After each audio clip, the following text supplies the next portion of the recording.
Hi everyone. If you've already seen the intro to this story on TikTok, Instagram, or Facebook, you can skip ahead to 3 minutes and 15 seconds. It's marked as full story on the progress bar. For better pacing, you can also set the playback speed to 1.3x. Also, don't forget to subscribe and turn on the notification bell so you don't miss any new stories. I won't keep you any longer. Enjoy listening. Cheers. The first time my husband screamed at me over money, he was not at home, not in trouble, and definitely not at a business dinner. He was standing in the lobby of a boutique hotel, trying to explain why my credit card had paid for a room with rose petals, champagne, and a woman named Maya. My name is Claire Bennett, I am 34, and until that night I thought the worst thing in my marriage was that Mark worked too much and forgot how to talk to me like I was his wife. I was wrong. The charge appeared while I was reheating soup after a 12-hour day, $1,486.20, posted from the Marlowe, a hotel downtown where Mark claimed he was attending a client strategy dinner. I stared at the screen until the soup began to burn. When I called him, he answered on the fourth ring with music behind him and that polished voice he used when he wanted me to feel unreasonable. Claire, I am with clients right now, so please do not start an argument. I asked him why our joint card had paid for a romantic hotel package. He laughed softly, like I had embarrassed myself. It is a corporate hold. Hotels do that. You know this. I work in corporate finance. I knew exactly what hotels did. I also knew what they did not do, which was accidentally charge a marriage package to a joint account during a supposed client dinner. So I called the hotel. The receptionist sounded tired but polite. I gave my name, the last 4 digits of the card, and said I needed confirmation for accounting. There was a pause. Then she said, "Yes, Mrs. Bennett. The anniversary package is active under Mark Bennett and Maya Collins." For a second, I could not feel my hands. I asked her to repeat the second name. She did, carefully this time. Maya Collins, Mark's coworker. The woman who always commented heart emojis under his LinkedIn posts, then smiled at me at company events like we were almost friends. I thanked the receptionist because my body still remembered manners. Then she added, "I also see airport transfer details connected to the same guest profile, scheduled 2 weeks from Friday." My stomach dropped in a way I still remember physically. "Did you say airport transfer?" I asked. "Yes, ma'am. The international terminal, 2 passengers. It looks like a luxury travel package." I hung up before my voice broke. 10 minutes later, Mark called back. This time the music was gone. His voice was low and sharp. "What exactly did you do?" I said nothing. He breathed hard through his nose. "The hotel just asked Maya whether she wanted the reservation privacy note removed. Why are you calling places like a jealous teenager?" That was when I realized he was not scared because he had hurt me. He was scared because I had touched the system he thought he controlled. Then my banking app refreshed and another pending charge appeared. 2 first-class tickets to Portugal, paid from our joint savings card. I did not cry on the phone. That surprised me more than anything. I had always imagined that if I caught Mark cheating, I would shake, scream, maybe demand every disgusting detail. Instead, I sat at the kitchen table with the burnt smell of soup in the air, watching those first-class tickets glow on my phone like evidence from someone else's life. Mark came home 40 minutes later. He did not apologize. He did not even look ashamed. He walked in wearing the navy suit I had picked up from the cleaners and tossed his keys onto the counter like he had caught me doing something wrong. "Do you understand how humiliating that was?" he asked. I looked at him carefully. "For you or for Maya?" His jaw tightened. "You are making assumptions because you are stressed." That sentence had been his favorite weapon for years. If I was tired, I was stressed. If I disagreed, I was overwhelmed. If I asked a direct question, I was spiraling. He never called me stupid. He made me feel unstable instead. I asked why my card had paid for a hotel package. He opened the fridge and took out water, moving slowly, performing calmness. "Because the corporate card failed at check-in and I used the backup card in my wallet. It is temporary. Finance will reimburse it." "Then why was it an anniversary package?" He turned around with a small, disappointed smile. "Because boutique hotels brand everything emotionally. You are reading marketing language like a confession." I asked about Portugal. He blinked once, too fast. "That is not what you think it is." "Then explain what it is." He set the bottle down. It is a business development retreat. Maya is part of the pitch team. You know how competitive this account is. I said, business retreats usually do not come with rose petals. For the first time, his calm cracked. Do not be vulgar, Claire. There it was. He had turned my pain into bad manners.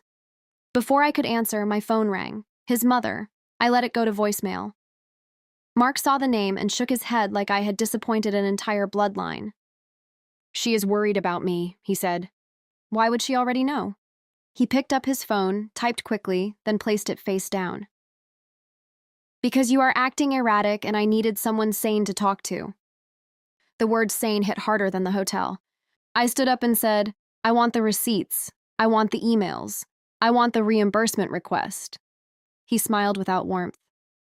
You do not get to audit me because your insecurity had a bad night. Then my phone buzzed again. His mother sent a text, probably meant for Mark. It said, Claire is getting close. Move the Lisbon booking before she freezes the account. I read his mother's message 3 times while Mark watched my face change. The kitchen became too quiet. Even the refrigerator hum felt louder than his breathing. He reached for my phone. That was private. I stepped back. It was sent to me. Claire, give me the phone before you make this uglier. That was the first time I noticed he was not denying the message. He was managing access to it.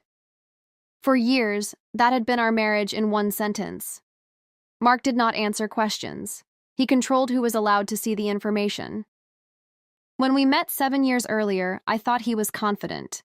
He worked in corporate partnerships, wore tailored shirts, remembered waiters' names, and spoke about the future, like he had already negotiated it. I was a financial analyst then, careful, practical, raised by parents who believed stability was a love language. Mark made me feel chosen, but after we married, chosen slowly became useful. His salary was higher, but mine was steadier. My health insurance covered us.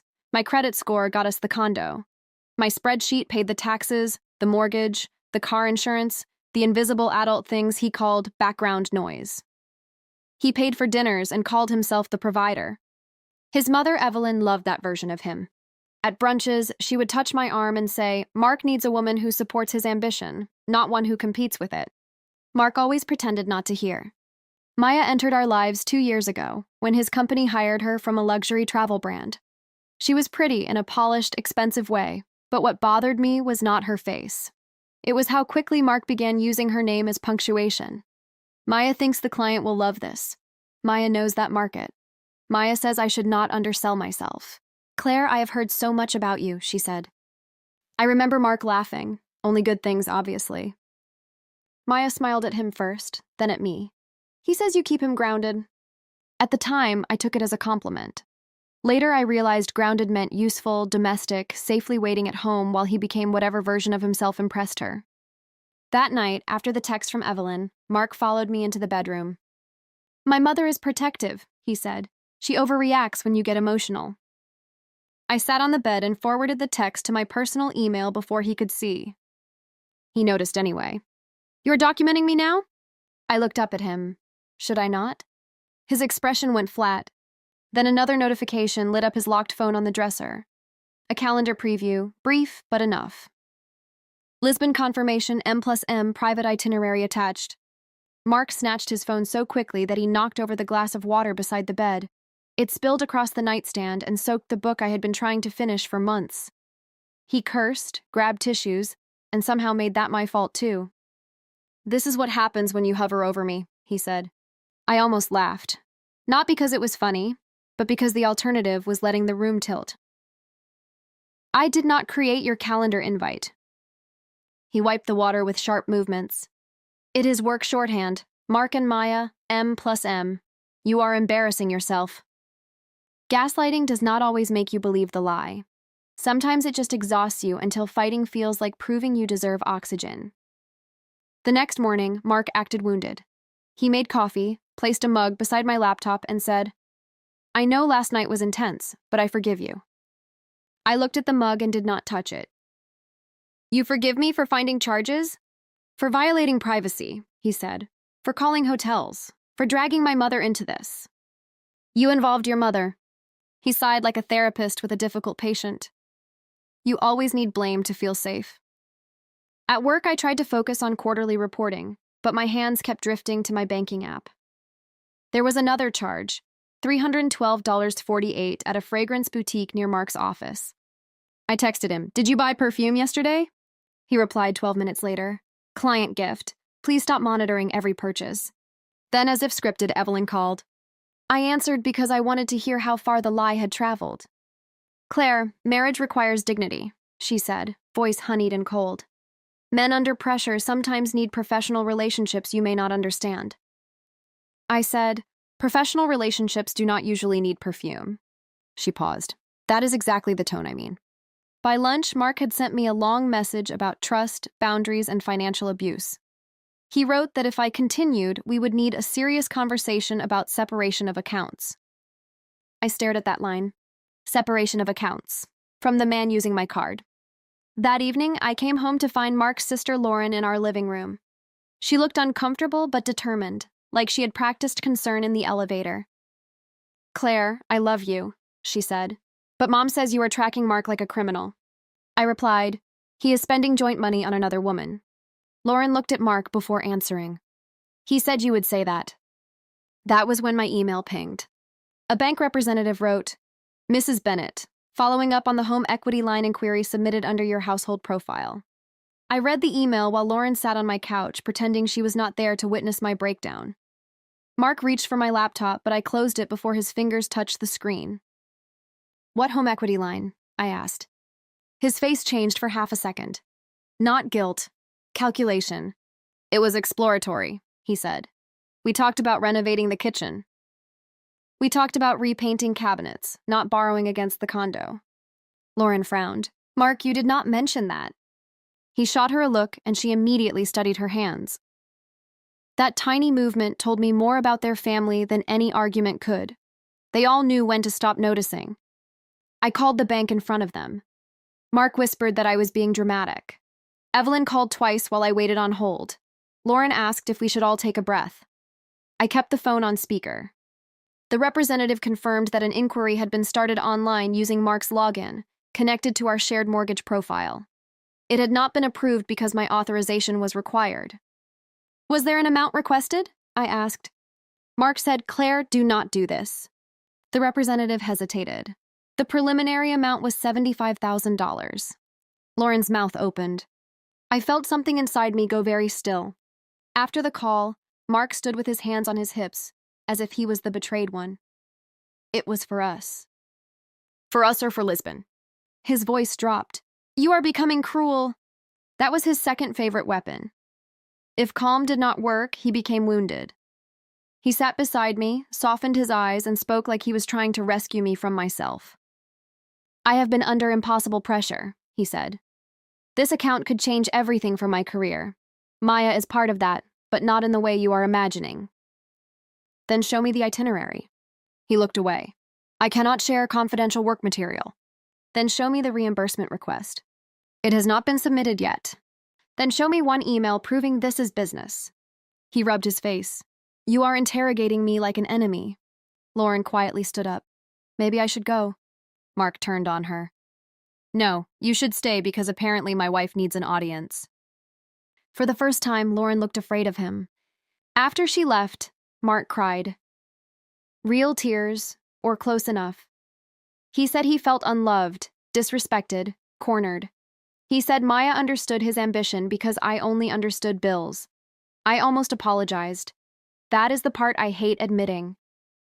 Then the bank representative emailed again, apologizing for one more detail. The travel insurance policy connected to Portugal listed 2 covered travelers, Mark Bennett and Maya Collins. By the next morning, the conflict had left our condo and started walking around in public wearing my name. I learned that because Priya, my closest friend at work, pulled me into a conference room before 9 and locked the door behind us.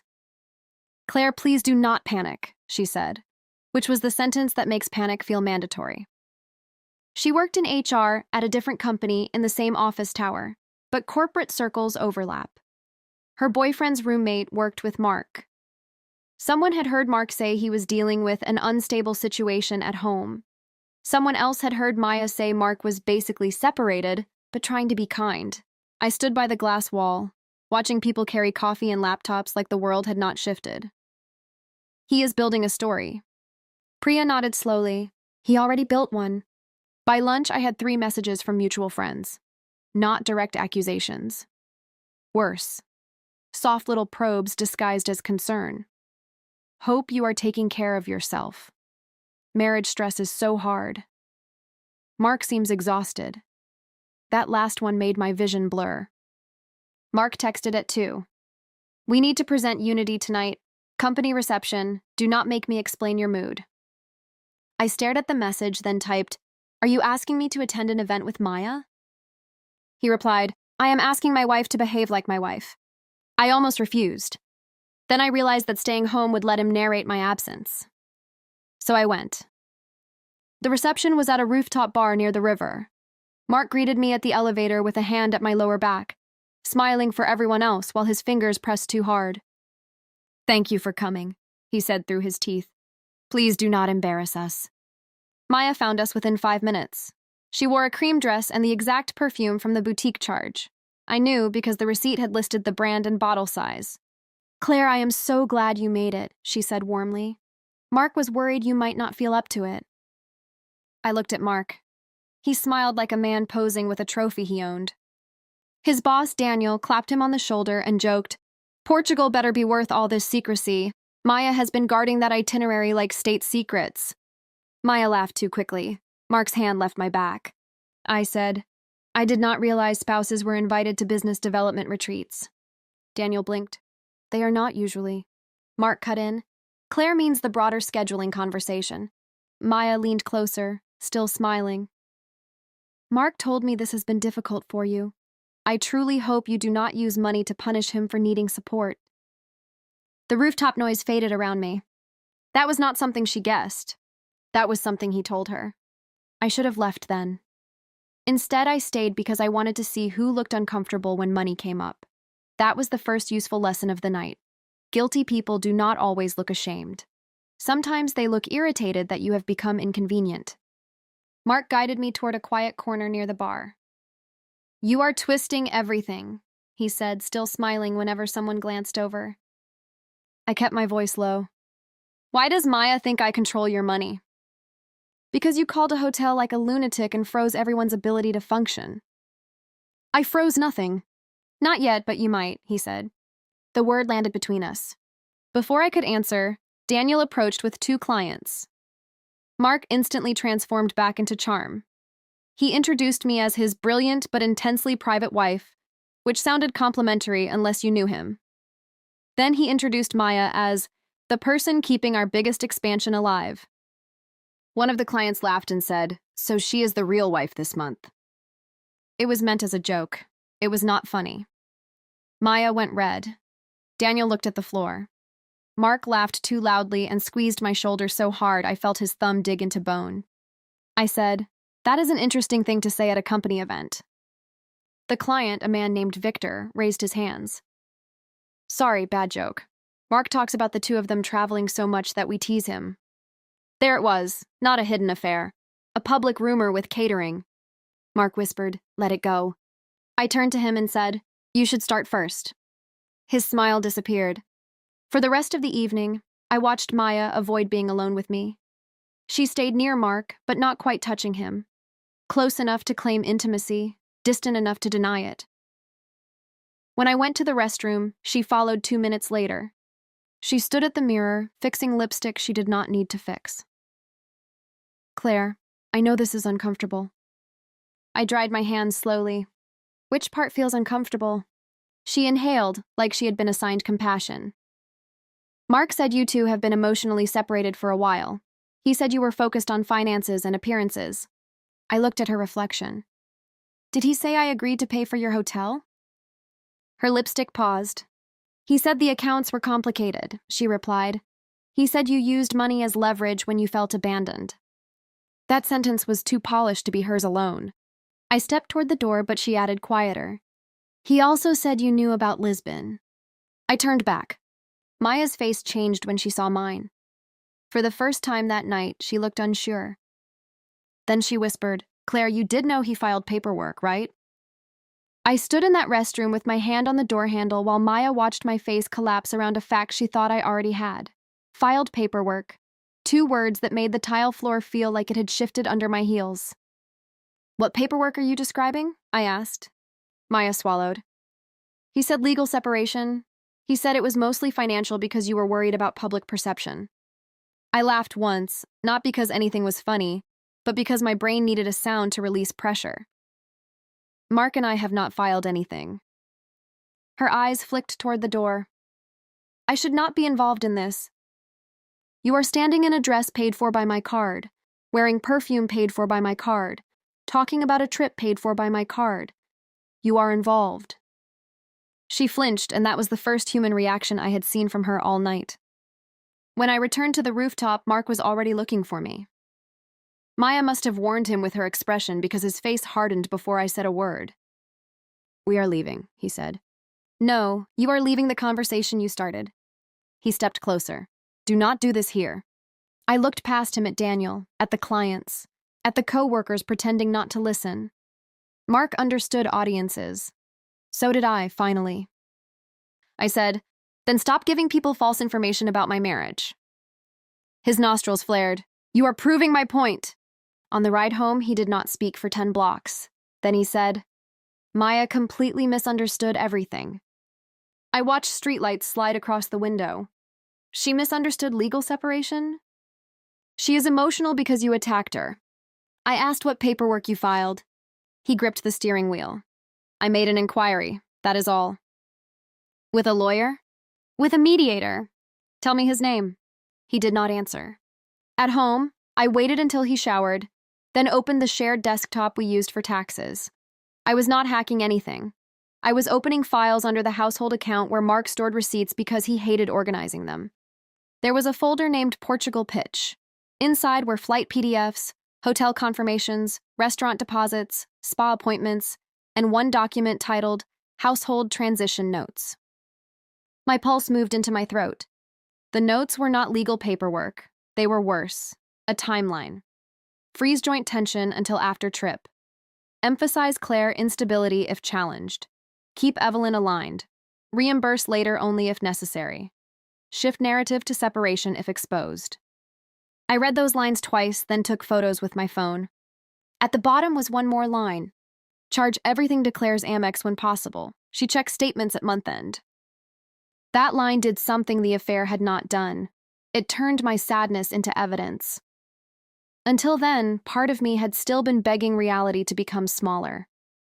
Maybe he had fallen for someone. Maybe he had panicked. Maybe he had lied badly because shame makes people stupid. But she checks statements at month end was not panic. It was strategy. I did not sleep. Mark came to bed smelling like my shampoo because he had used the guest bathroom to avoid me, then pretended to be asleep within minutes. I lay beside him, listening to the controlled rhythm of his breathing, wondering how many nights he had slept peacefully after stealing from me. At 4:18 a.m., I got up and made coffee. Then I opened every statement for the last 12 months. Patterns emerged slowly, like bruises after shock wears off. A steakhouse charge on a night he claimed his flight was delayed. A jewelry repair shop near Maya's apartment. 2 ride shares from our neighborhood to a hotel bar on evenings when I was visiting my parents. A client dinner that matched a photo Maya had posted of oysters and a man's sleeve. I knew the sleeve because I had bought that watch for Mark's birthday. By 7, I had a spreadsheet. By 8, I had nausea. When Mark walked into the kitchen, he looked relieved to see me calm. That told me calm had always been his preferred version of me because it made less work for him. "I think we both need space today," he said. I nodded. That sounds reasonable. Suspicion flashed across his face. He did not trust peace unless he manufactured it. At work, I told Priya I needed a lawyer, not because I was ready to divorce him, but because I needed someone who could explain the difference between protecting myself and doing something he could twist against me. Priya gave me the name of Sandra, a family attorney who had represented her cousin. "Do not clean out accounts," Priya warned. "Do not threaten him. Do not send a speech. Just learn your options." That afternoon, I sat in my car outside Sandra's office with my spreadsheet printed in a folder. My hands shook so badly I almost dropped the papers on the sidewalk. Sandra was calm in a way that felt medicinal. She listened, asked precise questions, and did not once tell me to be sure. She said, "You are allowed to protect marital assets from misuse. The goal is documentation, not revenge." I almost cried at the word aloud. Then she reviewed the Portugal confirmations and stopped at the hotel page. "Claire, this resort booking is not in his name," she said. "It is in yours." I leaned over Sandra's desk because I thought I had misread the page.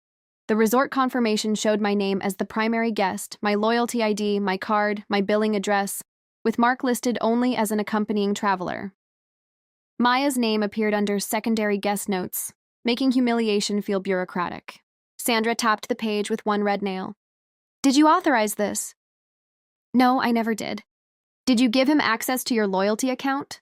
"He knows the password because we used it for our anniversary trip last year." Sandra's expression did not change, but her voice sharpened. "Change it today." She explained that I could not simply disappear shared money without consequences, but I could move my future paycheck to a separate account, cancel cards where I was the primary holder, revoke authorized users, preserve records, and notify vendors that charges made without my permission were disputed. She also told me not to warn Mark until we had a plan. I asked, "What about the tickets?" "If they were purchased on your card without authorization, we document first. Then we decide what to cancel and when." The word wind sat between us like a match. That evening, I changed passwords from Priya's place because I did not trust my own walls. Mark texted 6 times. The first message was soft. "I hope you are safe." The second was sharper. "This silence is abusive." The third was practical. "Do not touch any accounts until we talk."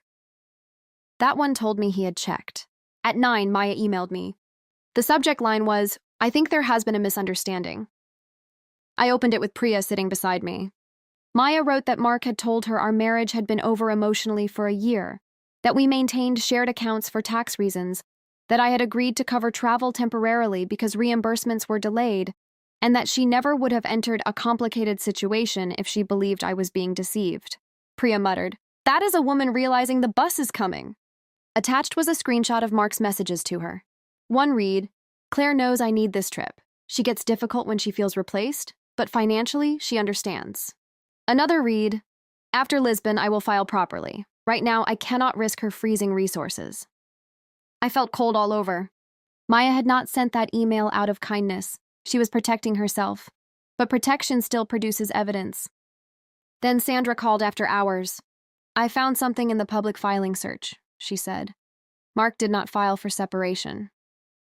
I closed my eyes.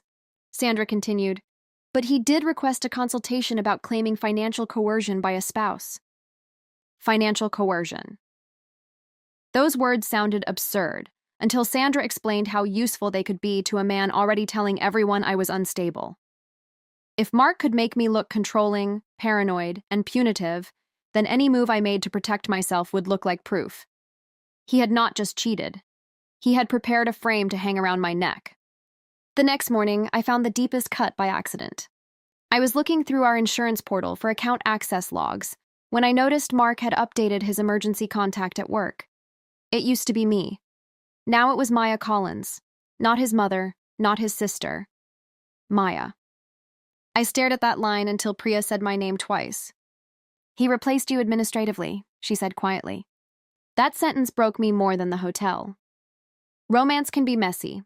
Attraction can be stupid. But paperwork is deliberate. You do not accidentally remove your wife from the part of your life where someone calls if you are hurt. When I came home that night, Mark was waiting at the dining table with Evelyn beside him. She had brought a folder, which would have been funny if my life had not started to feel like a hearing. Evelyn spoke first. "We are here because Mark is afraid of your behavior." I hung my coat slowly. My behavior or my questions? Mark looked exhausted, but now I recognized the performance. "Claire, I do not want this to become legal. It is already legal when you use my accounts without permission." Evelyn's mouth tightened. "Marriage is not a courtroom." "No, but apparently your son is taking notes for one." Mark stood. "I never wanted to say this, but you have always used money to make me feel small." I almost answered emotionally. Then I saw his phone face up beside his hand, recording. The realization moved through me like ice water. So I sat down, folded my hands, and said, "For clarity, are you recording this conversation?" Evelyn's eyes flicked to the phone. Mark's face went hard. "Only because I am scared you will lie." I nodded. "Then I will be precise. Did you charge a romantic hotel package for yourself and Maya Collins to a card where I am the primary account holder?" He did not speak. "Did you book Portugal travel through my account?" Evelyn snapped. "This interrogation is exactly what he means." I looked at her. "Did you text me by mistake telling him to move the Lisbon booking?" Her face drained of color. Mark grabbed the phone and ended the recording. Then he leaned across the table and said very softly, "By Monday, everyone will know you emptied our savings." For 1 second, I thought I had misheard him. Then I understood. Mark was not accusing me of something I had done. He was announcing the accusation he planned to make. I did not sleep in the condo that night. I packed a work bag while Evelyn stood in the hallway calling me dramatic, and Mark followed me room to room, switching between threats and wounded whispers. "Claire, you are destroying us," he said. I put my passport in my bag. "You are proving you were never on my side," he continued. I unplugged my laptop. "If you leave, I cannot control what people think." That made me stop. "That is the most honest thing you have said all week." At Priya's apartment, I finally fell apart. Not gracefully, not like the calm woman I wanted to be. I sat on her bathroom floor with my back against the tub and shook until my teeth hurt. I hated that part of me still wanted Mark to knock on the door and say he had lost his mind, that he was sorry, that the man I married was buried somewhere under ambition and fear. Instead, at 7:12 a.m., Evelyn posted on Facebook. She did not name me, but she did not need to. "Watching your child suffer under emotional and financial control is a pain no mother should endure. Praying for truth." By 9, my aunt had texted me. By 10, Mark's cousin had unfollowed me. By noon, 2 mutual friends asked if I had really blocked him from his own money. His own money. I had not moved a cent from the joint savings. Not yet. Sandra had told me not to do anything reactive, and I clung to that instruction like a railing over deep water. Then the bank called. A fraud alert had triggered because someone had attempted to add a new authorized user to one of my cards from an unfamiliar device. I asked for the name. The representative said, the name was Maya Collins. I closed my eyes so hard I saw sparks. When I called Mark, he answered calmly, as if he had been waiting. "You need to stop making this adversarial," he said. "Did you try to add Maya to my card? That must be a travel vendor issue. Do you hear yourself?" He sighed. "I hear a woman who is about to make a terrible legal mistake." After we hung up, Maya emailed again. This time there was no careful politeness. She attached the full itinerary and wrote, "Mark told me you approved these arrangements and that the card access was temporary. I am not going to be implicated in whatever this is." At the bottom of the itinerary was a detail I had not seen before. Airport lounge access for Friday, 10:40 a.m., under Mark Bennett, Maya Collins, and Claire Bennett.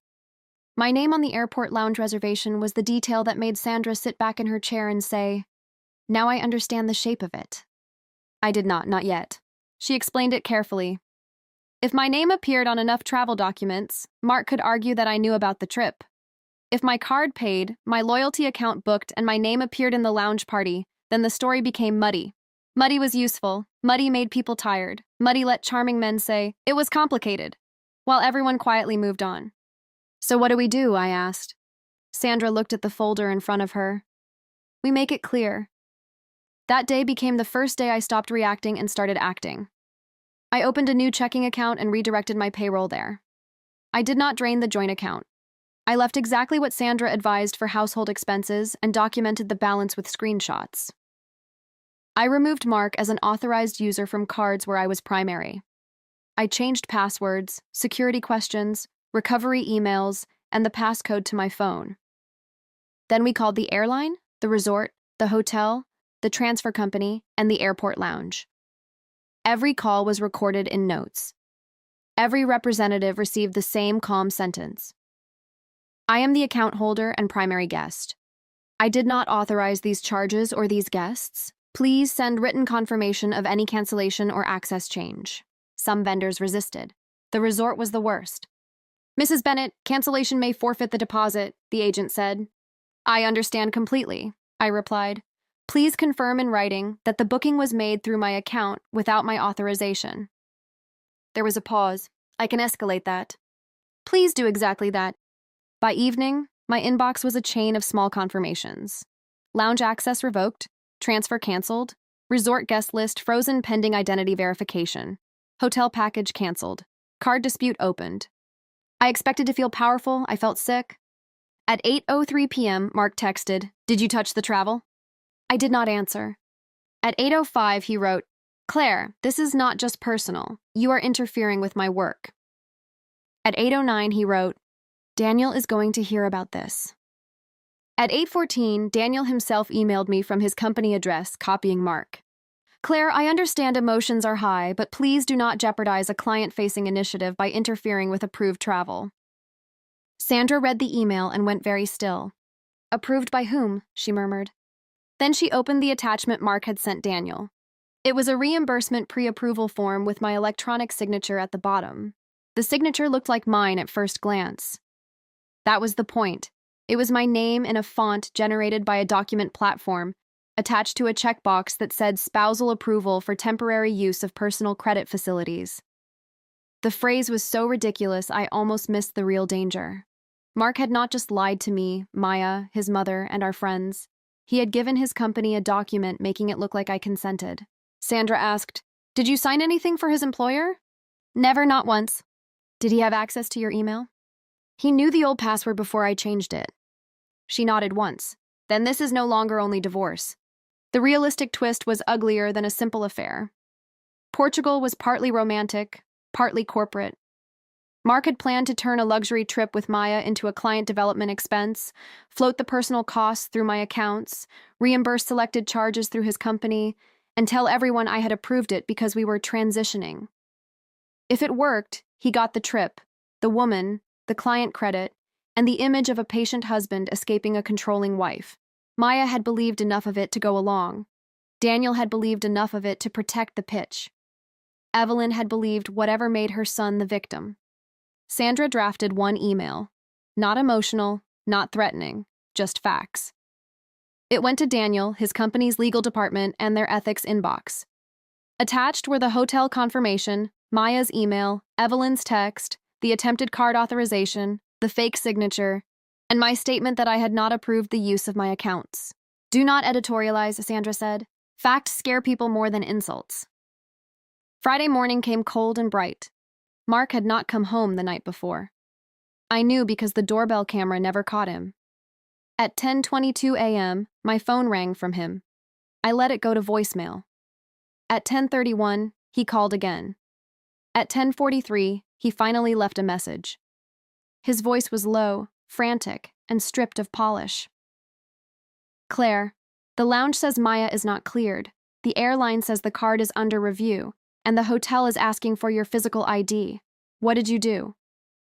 I was sitting in Sandra's office when the process server confirmed he had located Mark near international departures. At 10:51, Mark called again, but this time I answered. He hissed, "You sent someone to serve me at the airport?" Before I could respond, I heard Maya in the background, sharp and panicked.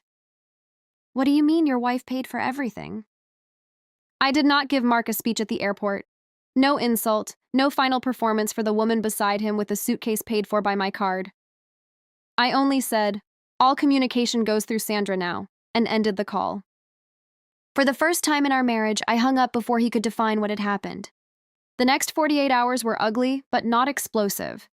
Real consequences arrived through emails, meetings, frozen accounts, and people suddenly becoming careful with their words. Mark's company opened an internal review because the fake approval form involved my name, my credit, and reimbursement misconduct. Daniel sent a stiff message saying the matter had been referred to legal. Maya sent one email through her attorney saying she had been misled about my consent and our separation status. I did not answer. Evelyn deleted her Facebook post. That gave me more satisfaction than it should have. Mark tried to come back to the condo 2 days later. Sandra had warned me, so Priya was with me when he knocked. He looked exhausted and unshaven, like losing control had aged him backward into a spoiled boy. "Claire, please talk to me like my wife," he said through the door. I opened it with the chain on. I am speaking to you like a person protecting herself. His eyes filled. I made mistakes, but you humiliated me publicly. You booked a public airport departure with your coworker with my money. That is not the whole story. It never is with you. He looked past me and saw Priya. His face hardened. So this is who is poisoning you. I closed the door. The divorce took months. It was not clean because Mark did not lose gracefully. He claimed confusion, stress, mixed finances, emotional neglect. But documents have a patience that liars do not. The reimbursement form failed verification. The resort confirmed my account had been accessed from Mark's device. The bank confirmed the attempted addition of Maya as an authorized user. My silence had not been emptiness. It had been preparation. In the settlement, I kept the condo after buying out a reduced share. Mark left his company before the review concluded. People said he resigned. Priya said people resign when firing would make too much noise. I never got the fantasy apology. He never admitted the cruelty. But one morning, 6 months later, I woke up in the condo, made coffee in a quiet kitchen, checked my bank account, and saw only my name. That was the revenge. Not destroying him, not chasing Maya, not screaming until everyone believed me. The revenge was that he built an entire plan around me being too emotional to notice, and I became calm enough to take my life back. And that's the end of this story. Whose side are you on? Share your opinion in the comments, leave a like, and subscribe with the notification bell on if you want more stories like this. Thanks for watching, and I'll talk to you again soon.